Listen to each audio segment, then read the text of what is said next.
I think I've been planning my meals even before I knew it was a thing known to others or even had a name. I don't think even I had a name for it myself. I just used to say that I list down the meals for an entire week ahead of time before the week started, which would generally start on a Monday for me.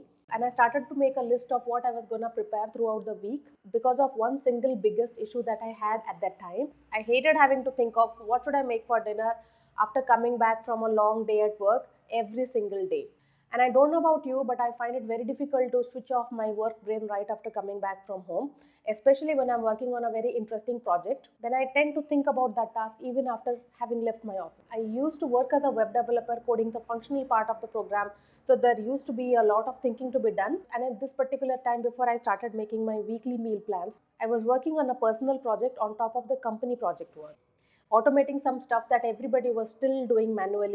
So I was heavily invested into that work. Additionally, I had an early morning shift which used to start at 6 a.m. till 3 p.m. So by 4 p.m. I would be back at home. Then I would be home 2-3 hours before my husband arrived, and I would end up logging back into work right after reaching home again. After all this, when I had to switch my brain to think of what should be made for dinner, I felt it was too much of a mental effort to think about dinner ideas. Often I would delay this process so much that by the end of it, I would be too tired to actually cook anything for dinner, and then we ended up ordering from outside quite frequently. Day after day, I started hating that time when I had to switch my brain from coding work to household tasks. So I realized I find it difficult to switch mental zones within the same day. I could, however, carry on a task if the plan was already laid out and I could just execute the plan on an autopilot mode. So I decided I would do the thinking part of what I should make for each day of the coming week ahead of time. And then I would feel so much lighter. And that's what I did one day. And when I did that, the next week, it went like a breeze. And when I had to get into the cooking mode, all I had to do was get inside the kitchen and start putting things together as per the plan. I honestly felt it was much lighter on my head, so I kept on doing that from then on. But apart from feeling less fatigued from deciding what to cook, I noticed there were quite a few significant advantages of planning your meals. As I began to make a list of what should be cooked ahead of time, we started to buy only the things that we would need for the weekly plan rather than buying whatever we felt like from the supermarket. Because now we started to carry a fixed list of items that we need for the meal plan and we stuck to that list. Earlier, often we had to throw out a lot of perishables like capsicum, bhindi, or whatever vegetables we didn't need in any of the items that we ended up cooking. I always felt very bad doing this, but I hadn't realized it was more of bad planning rather than not knowing what you could cook from the ingredients available. It's much harder to come up with ideas what you can make from ingredients available rather than plan it already and then buy only the necessary ingredients that you need for those items in the meal plan. Secondly, I noticed we had much reduced conflicts on what we could eat on a certain day because when we plan things together, it's kind of an agreement that both of us get into together. So we don't really try to deviate from that in the middle of a week. Lastly, this is probably not a huge deal for many, but I found it much helpful to have a bunch of already created list from the archived meal plans from the previous weeks, because then it made it much easier to skim through some past list and pick up an item quickly from there rather than rambling through your memory to think of all the things that you can put into the list. However, I did not talk about this method with many people unless I had to, because somehow I felt others might find it too much of an effort for not really a big deal. Around that time, a friend was visiting our house and she noticed a list attached to our fridge and she asked me what it was. When I told her how I needed to have our weekly meals planned ahead of time, she asked me, probably in a puzzle manner, if we were even allowed to deviate from our list. Which I told her, of course, we could if we had to or wished to. But somehow I felt it is very difficult to explain to others or more like justify to them. Which, of course, you don't need to, but you kind of feel a little uncomfortable when you sense others questioning the point of all this silently. So even if I felt it was like a lifesaver, I didn't really speak about it unless I felt the need for, or to someone who I felt would want to know more about it. Then by 2015, I moved from India to Germany, and then we slipped into a different eating habits because the ingredients available in those supermarkets are different from India. So our list of items being prepared at home frequently also were quite different. from the list of things that we had in India. And eventually, I started to meal plan again in Germany, more suited to ingredients available from their supermarket. But this time, instead of sticking to paper list, I started making a long list of meal ideas in a note taking app from Microsoft called OneNote, which I used extensively for various other purposes as well. During this period of time, I casually mentioned to one of my friends there that I plan my meals ahead of time, and she got curious. I told her how I plan them on a weekend and why I do it. I didn't know at that point of time that my idea of meal planning would intrigue her into trying it for herself as well. And later, while we were having a chit chat on a WhatsApp group, she told me that she has started meal planning as well, and what a game changer it had been for her. And that got me very excited, and I asked her what exactly had been helpful in her case. She listed out few points, but then she mentioned this very point that stood out for me. She said meal planning reduced decision fatigue for her, and I got into thinking, so it is a thing and it even has a name, decision fatigue, which is exactly what I felt when I had to think what I should cook for dinner every single evening. Like earlier, I mentioned how much of an effort it was to think of a meal item from memory. That part was taken care of by the help of with this one note list. But I still did not like the idea of going through a long list of items to prepare a week's plan. And I wondered what if something could feed me ideas from my own list of meals rather than having to look through them. Oh my god, now I'm sounding like how much I hate this process, but that is really the truth. There are some things that I hate so much that I will find a better way to do them at any cost, but at the same time, I really might want to have some control over them.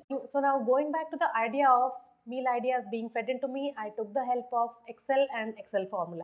What I did was I created a list of recipe ideas and then created formula cells in another table that would randomly pull meal ideas from that idea list, which kind of worked but wasn't perfect. For example, since it was random, it pulled duplicate items sometimes, which wasn't a big deal because I could just use the recalculate button again to bring some random ideas one more time.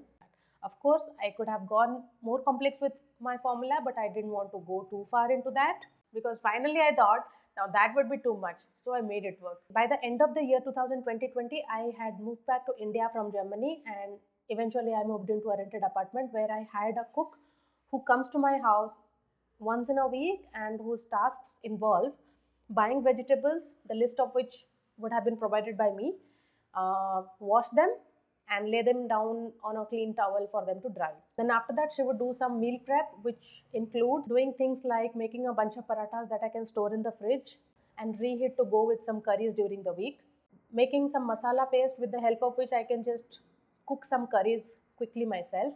She would also make a batch of ginger garlic paste, which I would store in the fridge until it gets over.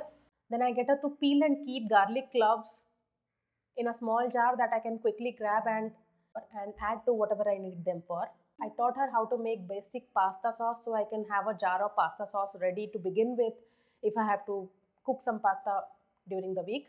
She also makes a couple of dishes that I can consume within next 2 3 days. And for the rest of the weeks, it is still easy for me to put things together from the prepared items and get meals ready within minutes. Usually for the cook, it's a matter of 2 hours, max three, which is once a week's job for her, and this works for both of us. By this time, I had started using Notion in various ways, and somewhere I noticed some other people using Notion for meal planning, and I thought this would be perfect for my meal planning space as well. All the disconnected pieces of my meal planning activities can now be taken care of within this one space. Yes, all the meal ideas can now be organized nicely, and at the same time, the relationship establishment between the recipes and the ingredients will be able to help me manage my grocery list easily. So I started with some basic plan and then customized it to my own needs, and it has been working very well for me. Let me take you through how I plan my meals for the week using Notion. The process is very simple. I just created a layout that I know in what order I need to follow when I do the planning. The top section of this page contains a few views that I go from left to right, starting with dragging these days one week below their respective places within this calendar view. I do that because each of these pages has been named a corresponding week name. So on the calendar, they need to be aligned with those days as well. Dragging the days below one by one ensures that the alignment is maintained. Now that the days are set against the next week that I'm planning my meals for, I go to the next view, which is named Meal Plan. I add my breakfast meals and then dinner meals. To refer all my meal database, I have a gallery view of all my meals that I typically make, and they are arranged under respective tags so that I can keep them collapsed under those tags for a clean look and expand them when I have to refer ideas from there. I can of course just type out the name of any meal if I know what I'm going to add to a day.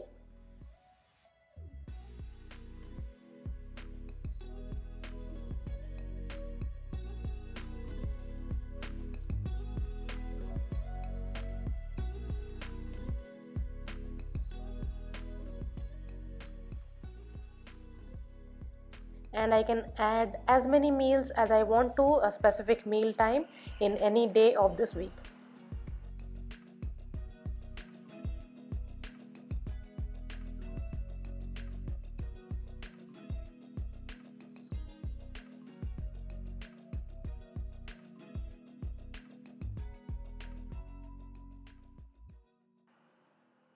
Into the lunch space, I generally use the previous night's leftover, which I specifically prepare an extra meal portion so that I can simply grab it from fridge and heat it up for my lunch.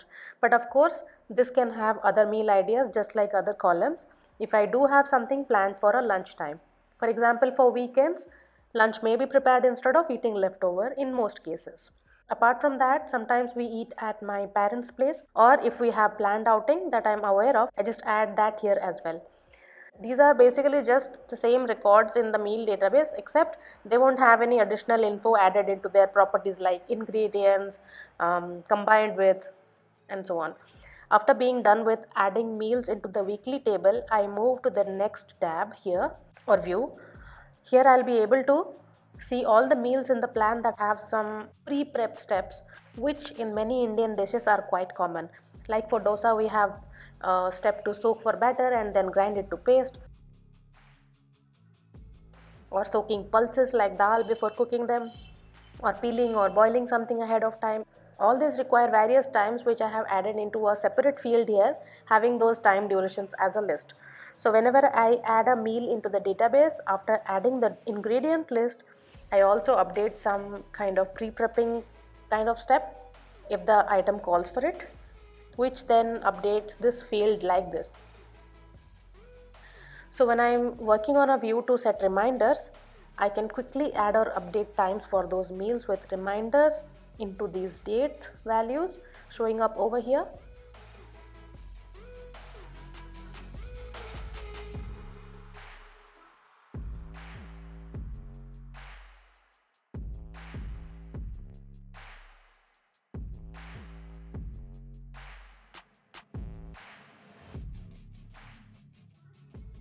For those days when I have to add more than one reminder, I do have additional 2 reminder fields within these days, which I can use to set notification.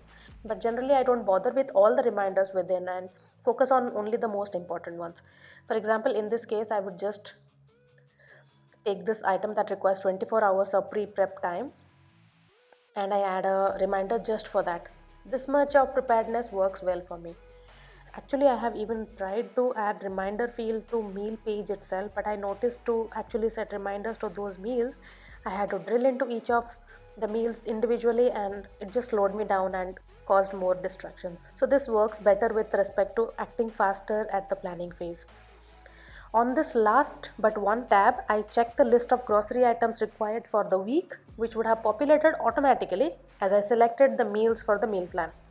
On this last one, I have the rest of the items from the pantry list, which aren't really listed down for the weekly meal plan, but I have to still buy the essentials that I always need in the kitchen, like tea leaves, coffee powder, milk powder, etc., which obviously aren't going to be in the weekly plan, but they need to be stocked in the kitchen.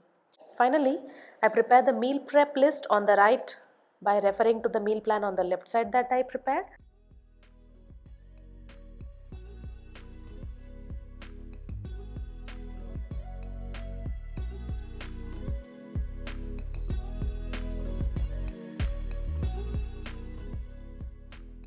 This list is to inform the cook of the tasks she has to take care of when she arrives. The whole process may look like a lot of work, but the most tedious part is still the one where I have to update weekly meal plan. After which, the remaining tasks of setting reminders, updating the pantry list, and making the meal prep list are just a matter of few minutes of work. I also have made it easy to access the most important information from this meal planner from the mobile with the help of creating widgets, which allow me to access the specific pages I created just for my mobile view. Page meal plan shows me the weekly meal plan and meal plan list from the phone, like so. So I can just open this page when I want to check this week's plan or when I have to tell the cook what she has to do. The page shopping list is for me to use when I shop for grocery items, and I will link a video below how you can create a mobile widget to access specific pages from mobile quickly when you are on the go. Since this page is one of my most frequently used pages, I have added this to the sidebar as favorites for quick access. I typically use the desktop app for the planning phase, and then the mobile widgets to access the pages from my phone. That's how Notion has been doing a great job of maintaining and displaying my meal database for my meal planning process. And I can vouch for it. If you get better at planning meals, you are bound to eat healthier because you and your family are more likely to stay on track on what is being cooked, as there is less decision making required. Right now, I have the luxury of having a cook who can carry out the boring and tedious parts of the meal planning preparation. But even if I didn't have that, I would still stick to a meal plan and just get things ready ahead of time on a weekend, which we used to do back in Germany where we didn't have any hired help. I really cannot function trying to do everything, but I do like to have certain control over my life in both work and the home front, so that helps. If you are interested in this exact Notion template, I will have that linked down in the description for you to click and download. And there would be a free and a paid version. You can choose whatever suits your needs. Consider subscribing if you like this kind of videos. This was Snigdha here. I'll see you again. Bye bye.